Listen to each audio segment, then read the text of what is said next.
Hello everybody, welcome. I'm No02 and thank you for watching this video.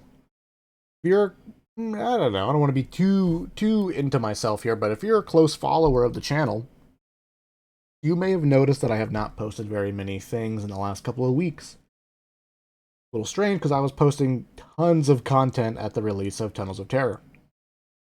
The reality of it is, in less than a month's time, I dropped almost 200 hours into Back 4 Blood. 200 hours in probably about like 28-ish days. You can do the math. Admittedly, I got a little burnt out. I was burning the candle at both ends. I needed a break.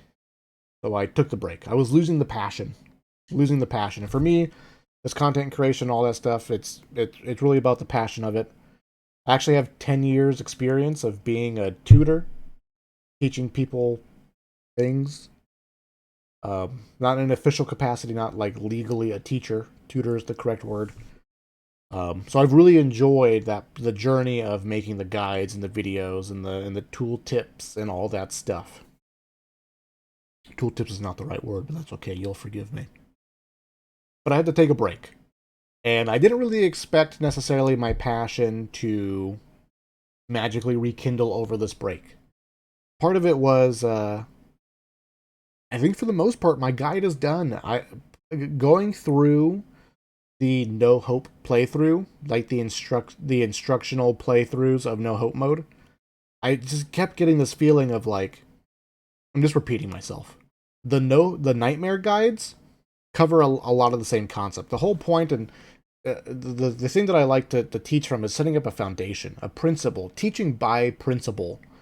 I've come to learn is a super solid way to instill knowledge into people as opposed to just give them the knowledge.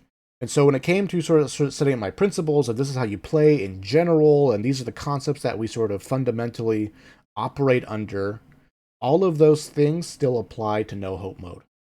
They all still apply to No Hope mode. I wasn't really talking about or going over to any new content in No Hope mode. It was just, I mean, more or less it was a proof of concept, and honestly, I'm confident enough to say that I'm not lying. The decks that I showed you are the decks that I used to beat the relative campaigns that they're designed for. I got the achievements or whatever. They're solid. You have the tools. The guide is complete. I release you. Take the knowledge that I've instilled with you, practice, repetition, you got this. So, with that being said, for the most part, my Back 4 Blood content is going to cease. Not that I'm dropping it forever. I'm just putting it in my pocket because there's future content to be had, future updates to be had. And of course, over time, I will most likely begin to miss this game and I'll come back to it. So I think at this point, most of my Back 4 Blood content is going to be like casual gameplay. Maybe I'll revisit the RNG deck idea and do some solo No Hope runs with a deck generated by a number generator, by a dice, basically, right? But I'll also be open to requests. Feel free to send me requests, issues, problems, missions that you're still struggling with, ideas that you maybe have. Love to hear them. If they pique my interest or sort of strike something inside of me, I might return. Check it out. But for the most part, Back 4 Blood videos are going to be replaced by a new game. What game is that? In conjunction with this video, I will be releasing a little sort of advertisement video, I guess. Not a sponsor sort of thing. Just again, following my passion. Going back to my RTS roots, if you explored my YouTube channel, I began streaming and making YouTube videos playing Iron Harvest, which, funny enough, is an RTS game, a real-time strategy game, based off of artwork. Very, very cool. There's a Polish artist who made alternative timeline 1914 art depicting fictional nations that represent real nations that were involved in World War One. But there's giant mech warriors walking around, like steampunk mech warriors. Very cool art, very beautiful art. They made a board game out of it, and then they made a video game out of it, and that's sort of like where my passion began, because I saw that I love the art. Saw that a friend told me that they're making a video game out of it. Played it, loved the aesthetics of it. Super cool game. And that's sort of like I'm returning to that RTS passion because there's so much guide content to be had with an RTS, I think, in general.